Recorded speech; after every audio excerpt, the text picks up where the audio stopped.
नमस्कार।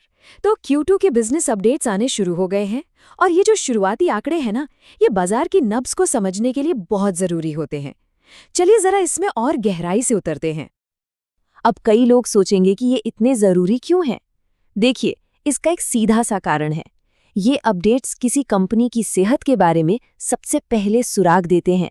मतलब हफ्तों बाद जब पूरी डिटेल्ड रिपोर्ट आएगी, उससे पहले ही इन्वेस्टर्स को एक्शन लेने का एक मौका मिल जाता है। तो आज हम क्या क्या देखने वाले हैं? पहले हम इन शुरुआती संकेतों को समझने की कोशिश करेंगे। फिर हम टू व्हीलर और रिटेल जैसे कुछ खास सेक्टर्स के अंदर चल रहे मुकाबले पर नजर डालेंगे और आखिर में हम ये सब जोड़कर देखेंगे कि एक निवेशक के तौर पर इससे क्या बढ़त मिल सकती है। तो चलिए शुरू करते हैं। आज के इस पूरे विश्लेषण का जो सबसे बड़ा सवाल है वो ये है कि ये जो शुरुआती नंबर्स आ रहे हैं वो असल में हमें बता क्या रहे हैं। इसको ना एक जासूसी कहानी की तरह देखिए। हम इन शुरुआती कंपनी रिपोर्ट्स में छिपे हुए सुरागों को ढूंढने जा रहे हैं ताकि हम मार्केट की बड़ी तस्वीर को समझ सकें।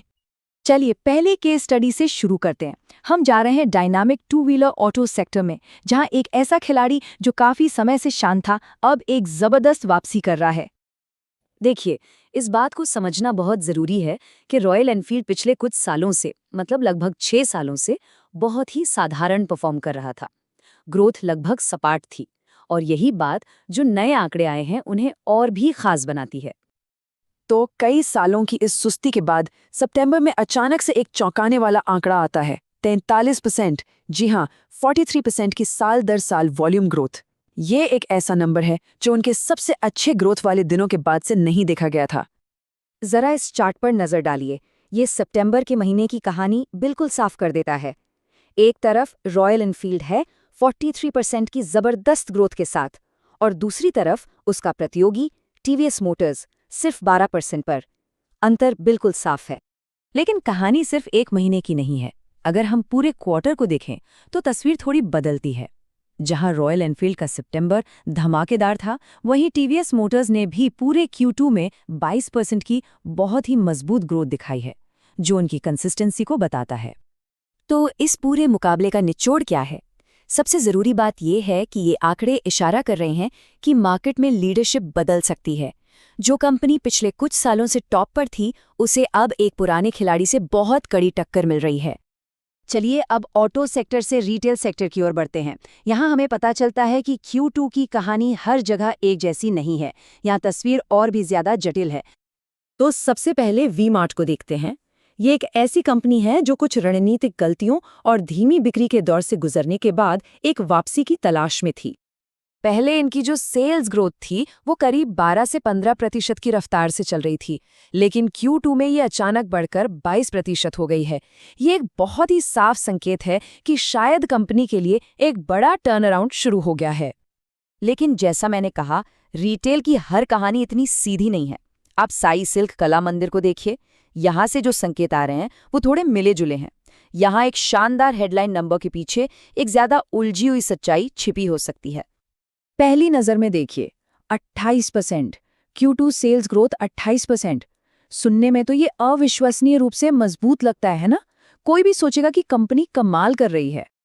लेकिन फिर कंपनी का मैनेजमेंट खुद अपनी गाइडेंस में कहता है कि वो लंबी अवधि में 15% की दर से ही बिक्री बढ़ा सकते हैं। अब ये थोड़ा कंफ्यूजिंग है। एक तरफ 28% का नतीजा और दूसरी तरफ 15% का टारगेट। तो इस उलझन का जवाब इन आंकड़ों के पीछे के संदर्भ में छिपा है। देखिए, पिछले साल इसी क्वार्टर में गर्मी की लहर की वजह से बिक्री कम हुई थी, मतलब लो बेस था। उस कम बेस के मुकाबले ये 28% की ग्रोथ उतनी मजबूत नहीं है जितनी दिख रही है। ये टिकाऊ नहीं हो सकती क्योंकि ये बाहरी वजहों से है, कंपनी के कोर परफॉर्मेंस की वजह से नहीं। तो अब तक हमने जो अलग अलग कंपनियों की कहानियां देखी हैं, उन्हें एक साथ जोड़ने का समय आ गया है। हमें ये समझना है कि इन सब के पीछे कौन सी बड़ी आर्थिक ताकतें काम कर रही हैं। ये समझना बहुत जरूरी है कि ये जो शानदार नतीजे आ रहे हैं वो ऐसे ही नहीं आ रहे हैं। इनके पीछे कुछ बड़े आर्थिक कारण हैं जो इन्हें सपोर्ट कर रहे हैं। तो यहाँ 3 बड़े कारण काम कर रहे हैं। पहला, इस साल मॉनसून अच्छा रहा जिससे किसानों की आमदनी बढ़ी। दूसरा, हाल ही में जो GST में कटौती हुई है उसका फायदा मिल रहा है। और तीसरा, इस साल शादियों और त्योहारों का सीजन काफी फैला हुआ रहा, जिससे लोग ज्यादा खर्च कर रहे हैं। ये सब मिलकर डिमांड को बढ़ा रहे हैं। तो इस पूरे विश्लेषण से जो सबसे बड़ी सीख मिलती है वो ये है, एक निवेशक के तौर पर जो हेडलाइन नंबर दिखता है वो तो सिर्फ कहानी की शुरुआत है। असली समझ तो उसके पीछे के पूरे संदर्भ को समझने से ही आती है। आखिर में बात यहीं पर आके रुकती है। ये अपडेट्स आपको जरूरी सुराग दे सकते हैं, लेकिन असली बढ़त या एज तभी मिलती है जब आप उन कहानियों, ट्रेंड्स और संदर्भों को समझते हैं जो इन नंबरों को बना रहे हैं। तो हम इस विश्लेषण को एक सवाल के साथ खत्म करते हैं। अब जब अर्थव्यवस्था में ये अच्छी हवाएं चल रही हैं, तो इस एनालिटिकल फ्रेमवर्क का इस्तेमाल करते हुए जरा सोचिए, आने वाले नतीजों के सीजन में अगला बड़ा सरप्राइज कहाँ से आ सकता है।